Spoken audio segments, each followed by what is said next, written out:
I grew up in Port Elizabeth. We lived on a small holding just outside Fairview Racecourse. My mother took me to a lot of sports. I played soccer, tennis.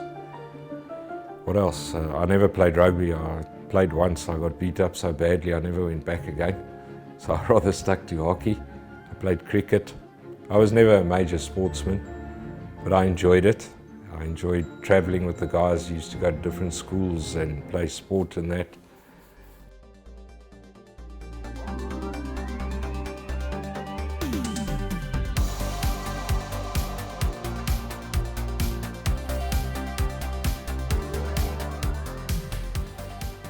In those days, malls were just being introduced, or major shopping centres sort of thing. So, but to go to a shopping centre for us was like a major outing. You'd go once a week with your parents, they'd do the shopping, and perhaps you'd go to the Wimpy afterwards. That was like a spoil sort of thing. It wasn't like today where you just got in your car and drove to the mall. You didn't have the traffic and the hustle and bustle of today. It was much quieter. You know, going to school and that, you caught buses, and invariably you walked home after school. It was a lot safer. Going to the shop for your parents, your mother would send you off to the shop to buy bread and milk. You'd walk down the road to the shop. It was very, very different. I had a great childhood. Out in the open all the time with the horses. School holidays were spent riding work. I was taught to ride by my father, who was a trainer in Port Elizabeth. And we were always in the stable, and to me it was just something that I enjoyed doing. I didn't want to go to school, I'd rather be at the yard. And I loved it. I loved the interaction with the jockeys, grooms, horses especially. My dad was a pretty successful jockey in Port Elizabeth. He used to take me with him when he used to go ride work, and there was a race course, Arlington, in those days, and when I was a kid I used to take insulation tape and tape up a stick that I'd found on the side of the road, make like a small flap on it and pretend I was a jockey sort of thing, you know. So I think those sort of things start to build your character. He was very old school. You didn't talk back to your father. If you did that, you got a hiding. He was a very tidy guy, and I think I've adapted a lot of those sort of things from him. He was fanatical about his toolbox, and don't take a tool and don't put it back, and things like that. So I'll never forget, a horse ran away with me one day, and I just started riding, and it ran around the track 3 times, and then it ran back to the ring where the horses all ring. And I was so tired when I got there, it stopped, and I went straight over its head and landed on the ground. And he walked up to me and he belted me with a stick, and he said, "If that ever happens to you again, you'll never ride a horse of mine again." No horse ever ran away with me again. And I think what he's trying to tell me, if you allow that to happen, you're just going to get worse and worse, and you start getting scared. Because he knew the danger that's involved in something like that. So he was basically saying to you, learn to control it, otherwise don't do it. I've got trophies here of when he won the Derby. The one trophy that I saw at home was a Gold Cup, which was, they used to have a 3,600 metre race in those days. I can remember going to track work with him, and he was always dressed to the nines. Best boots, best breeches. He had a little sports car, Corsair in those days. But those, like I say, were the good days, and things changed very quickly when he did have his fall, and he couldn't be the breadwinner in the house, if I can put it that way. And the things, it was a very hard life after that. My mother had to go back to work, but things were difficult, and then my dad started training.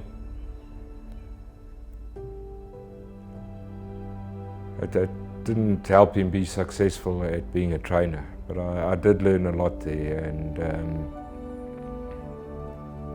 it was a bit tough, but we got through it and we're still alive.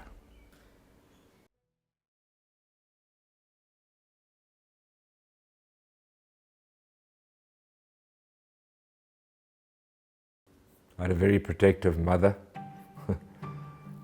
She always wanted me to be well educated and never get involved in horse racing. And she forced me to go and study marketing. Then I had to do my national service, and I'll never forget when I came back from national service. I was at home for 3 days, and I was sitting in my bedroom one day and she said to me, "You know what? It's not your home anymore. It's about time you moved on." In the interim, I'd asked my uncle, who was also a trainer, Andy Smith, to see if he could get me a job with a trainer out of province, because I felt that it would take me a long time to get a foothold in Port Elizabeth, and I would rather try and get into the bigger scene of racing. And you always saw, in those days, you read the newspapers, pictures of horses winning the July and the Met, and pictures of David Payne, and then you had calendars with all the jockeys on and winning the big races, and those sort of things always were in the back of my head, sort of thing. So he managed to get me a job with Eric Sands. Got in my car. I had nothing except my clothes and my car, and I drove to Cape Town.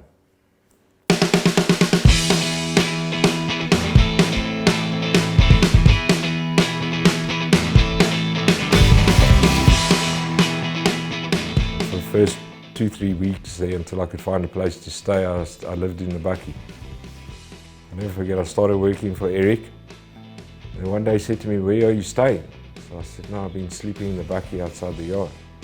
I'd sneak back in at night, wash with the hosepipe in the yard, get something to eat, and normally a tin of baked beans or something, and that's how I stayed. He said, "No, you can't stay like this." So I went to stay with him for a year.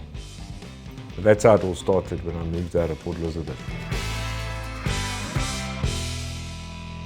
With Eric, you learn to be very articulate, and there's a certain way to do things which have never changed. You do it the right way or you don't do it at all.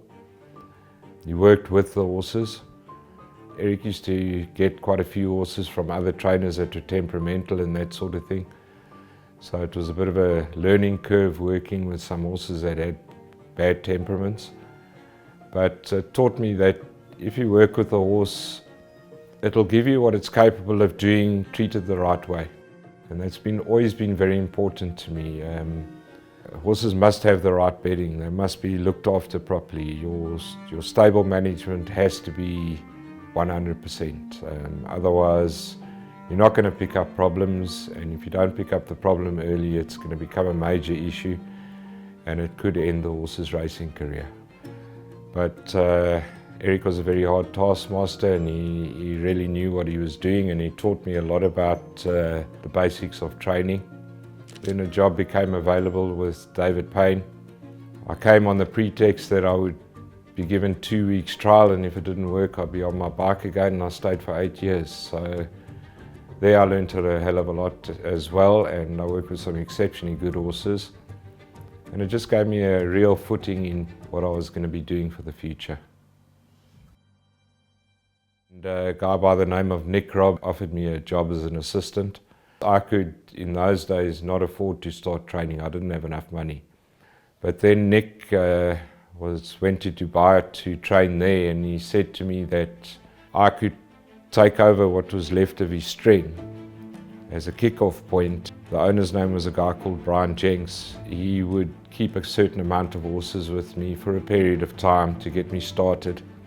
In myself, I thought it's the only opportunity I'll ever have, so I took the opportunity, and gave me some very nice horses, and once again I was in the right place at the right time. Horses came out, they won very quickly. My first runner was a winner, and I think of my first 10 runners, I think about 6 won.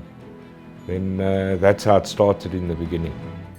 And how was that feeling of first winner? First runner, first winner? It's amazing. The feeling you can't describe to anybody. I mean, it's all those years of training yourself and working for other people, and now you have this feeling that I can do it for myself. So it obviously boosts your confidence. Funny, the horse's name was Whispering Magic, so we had a lot of magic over the next couple of years.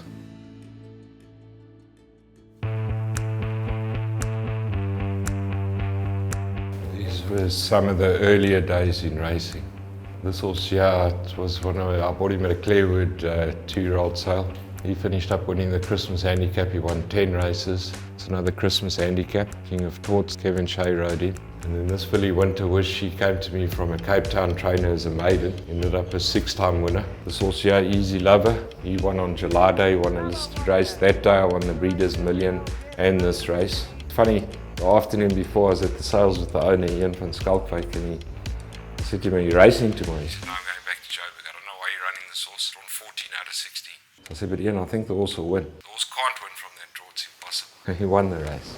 This is same jurisdiction. She won the Flamboyant for us, and then after this she won the Garden Province. Same jurisdiction and smart call. Same jurisdiction, just the leader and won it. Second smart call. And this was another Michael Roberts handicap. This horse, Wild Wicked. And I kept having a problem with the riders. They kept letting him go too early in the race. Marco van Rensburg rode him. I said to him, "Whatever you do on this horse, you don't move on him until you're inside the last 200 meters. Well, he literally never moved on the horse. And the next minute he flew up and he beat also Robbie Heels on the line by, the picture doesn't dictate, he won by short head. Those 2 wins there are via Africa in Cape Town. That was the first season we took her there. She won the Southern Cross Stakes. And then she won the Cape Flying Championship against Colts. Down the inside for 3-year-old Red Ray is on the charge. It's Via Africa with 50 to go. She's staying on gamely. Via Africa beats Red Ray. That's Via Africa's first SA Filly Sprint win. She won 2 SA Filly Sprints. Picture up here is a filly called Gypsy's Warning. That's the day she won the Taquini Stakes. She was champion 2-year-old in Natal that season. That was a very nice filly, Cosmic Light. She won that. She won her first 3 starts. And that was also called Trip to Africa. He won the King's Cup for us. My Sanctuary won the Debutant for us as well. And in that same jurisdiction, winning the Taquini Stakes, she beat Carry On Alice that day. That's a horse called 10 Gun Salute. He won the Gravel 1900. Muzzy rode him and he pulled him out halfway around the turn. He tried to move up on the horse and the horse took off with him. And when they swung into the straight, he must have gone like 7 lengths clear. And he came back, he said, "Mr. Howells, all I wanted to do was move up, but this horse just effed off with me." He was the weirdest horse I've ever trained. And that was when I won my second Natal Championship. These couple of years were really very, very good years for the yard. We had a lot of winners, we had a lot of support, and the accolades came with it. When I won my second championship, I went into the last month and Dennis Dreyer was probably about 5 or 6 winners clear of me. I mean, the yard pumped that season. Dennis never had a good month, if I can remember correctly, and we pulled out 15 winners in 1 month. And that was a huge achievement for us. Even I think going into the last meeting, I mean, I can remember Kevin Shea was riding for me. My wife saying to me, "Hey, we're going to win the championship. No mistakes." In the last meeting, I think we pulled out three winners. We didn't win it by far, but we won it. And it's something people can never take away from you. It's an achievement you have, and you'll always be there in the record books.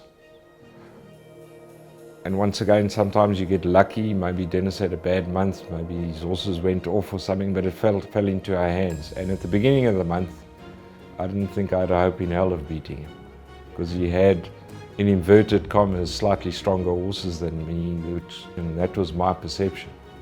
Everything was in such a good space that we were able to achieve it. It was that always will stand out in my mind.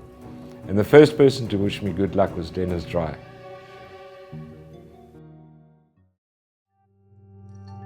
Well, you're a man it's well known. You don't take nonsense. It's either A or it's either B.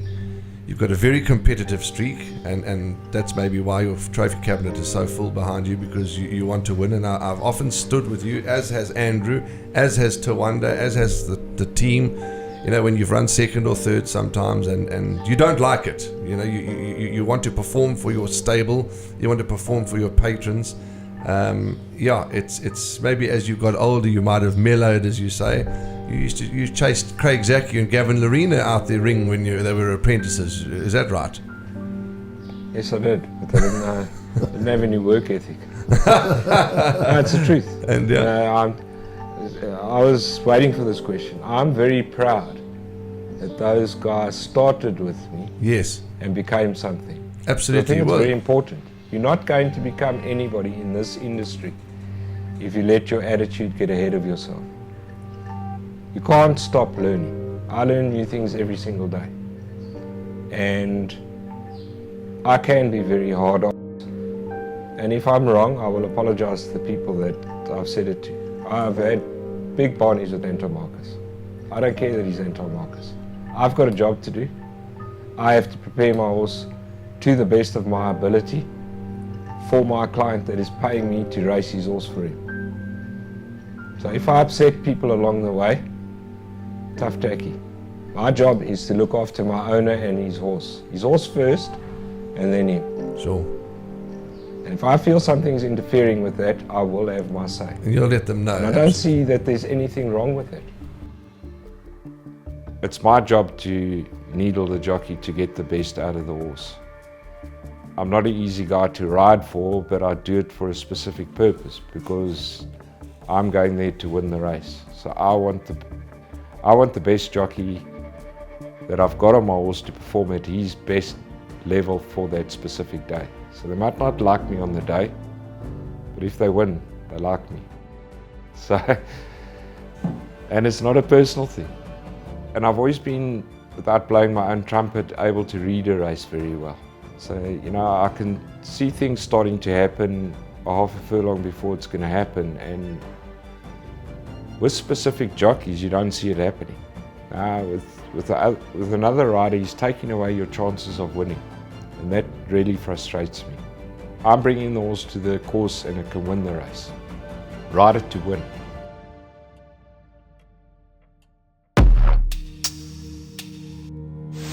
China has identified the cause of the mysterious new virus. Coronavirus. Coronavirus.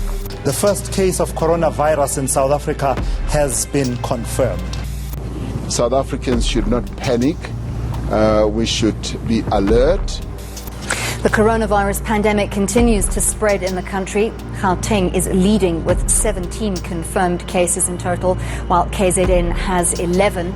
The National Coronavirus Command Council has decided to enforce a nationwide lockdown.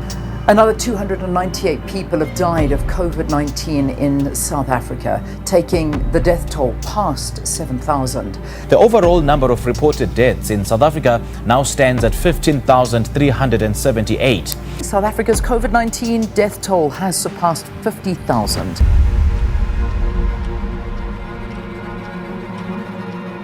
I think when you go into it, that type of situation, you don't realize it's going to be as bad as it was. I mean, I can remember one day we had to drive to go and fetch our feed every week.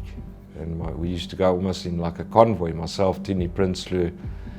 You're driving down the streets like a ghost town. You know, it's a bit disconcerting. You're allowed to take 2 staff with you to load the feed and you drive all the way back. It's almost like you're in a war zone sort of thing. And I don't think for any trainer it was an easy time. Would have been the same in any type of business. And we had to look after the animal. It became a problem getting bedding because the mills weren't open. It became a problem trying to get hay in because the hay wasn't being cut. And overheads go up, expenses for grooms go up, they got families to support. It becomes quite a tense situation because there's not enough money going around. You know what, it affected breeders because a lot of their overheads, they couldn't take horses to sales. People are battling to buy horses, sell horses. So it was a huge problem for everybody.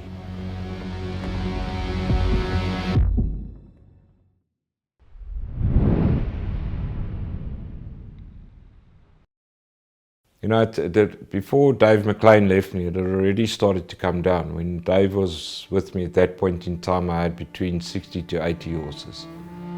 It had got to a situation where it was a no-win situation for myself and for Dave. I think we were both basically frustrated. I felt we'd had pretty good results, won a lot of races, we won 2 Guineas, run a lot of places in Group 1 races. We just couldn't get that Group 1. And how did you feel when Dave left? Look, it was soul destroying because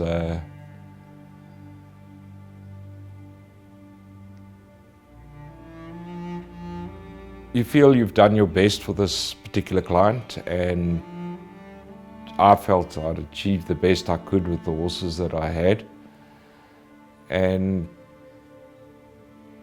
you start looking for ghosts sort of thing. But at the point in time that it happens, I think it's a huge knock for any trainer.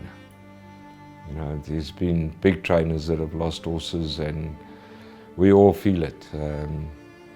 I think when a big client leaves you, you lose hope. You've got more chance of losing hope then, because all of a sudden horses that stood in boxes the day before aren't there anymore. So there's nothing to work with. Plus now you've got staff standing there that haven't got horses to look after, so you've got to pay off staff. Because don't forget you're running a business.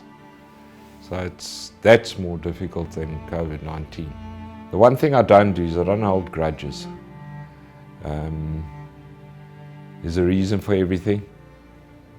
And if it happens that maybe one day I train for him again, so be it. You know? I've had other clients that have left me with big strings, well, not as big as that, but a lot of horses, and they've come back. And now I find we get on a lot better together because they've seen the whole picture of horse racing.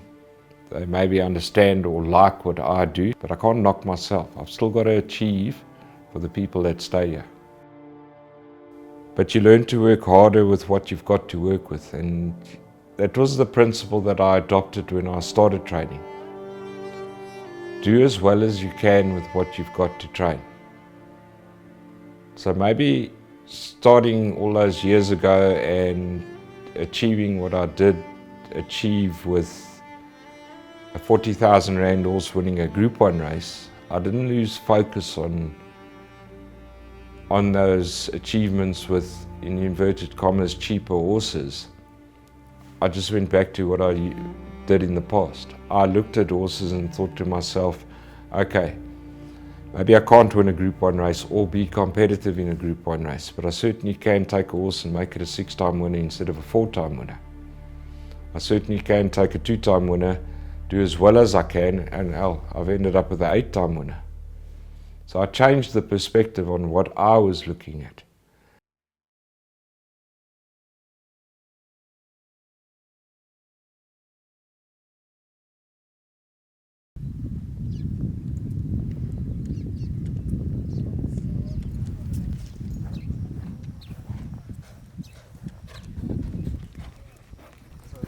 Spamandla, Scapelile Trotter, Zonke Amber Canter 16.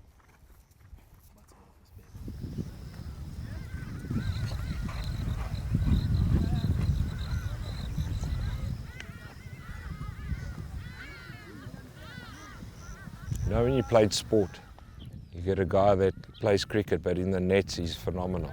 But when he goes into a match, he loses the plot. And the oak maybe that's not as good as him at the nets, now has got big match temperament. And that's what makes a top racehorse. You can train them as much as you want. Those horses that are very good, they're just different to the other horses. It's the perfect racehorse breed. It's what the breeders are trying to achieve. And it's so difficult to achieve and so difficult to find those sort of horses. That's why you get the champion.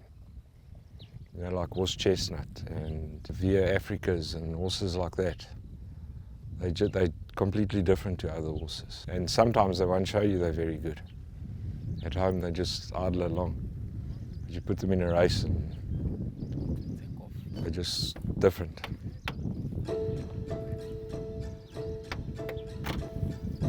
Hello, Rupt. Frank Sharp never worked. Okay, look, I get up early in the mornings. I'm awake at 3:45, 4 o'clock. Out in the yard by about 4:30. I like to check all my own horses. I think it keeps me fit and I get to know them better. Try and pick up problems as early as I can. I check all their legs, leavings, what they're drinking at night. Every horse gets temperatured. I like to set the daily routine very early in the morning so that everybody knows what's going on, and then it seems to you get a much better flow in your yard.